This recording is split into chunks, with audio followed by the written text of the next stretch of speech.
Harry start dulu. Oh, saya start dulu. Sebab awak lelaki, awak kan pemimpin saya, awak start dulu. Okey.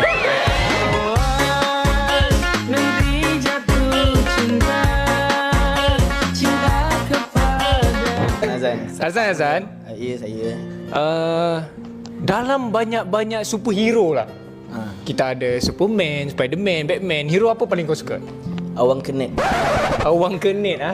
Awang Kenet. Saya suka Awang Kenet. Abang Kenet. Tapi aku rasa hero-hero macam Superman, Batman tu kau tak payah fikir lah. Sebab aku ada di sini untuk jadi your man.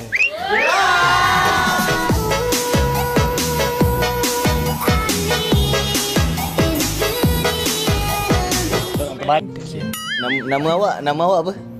Harry. Harry. Saya panggil Awish boleh? Awish. Awish kenapa pula? Sebab I wish I could marry you, baby.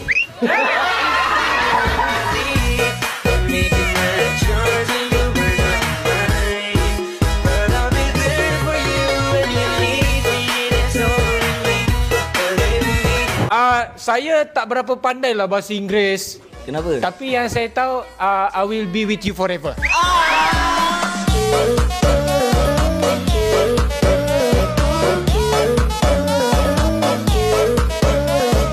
Kau tahu tak matematik tu dia complicated? Tahu? Tapi kalau aku tengok kau, aku rasa kau complete my life.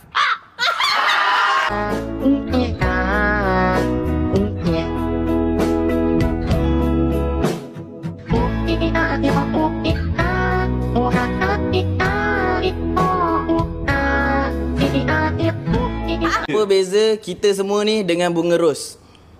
Tak tahu. Tak tahu Tak ada beza. Semua pun nanti akan tanam kat tanah satu hari nanti.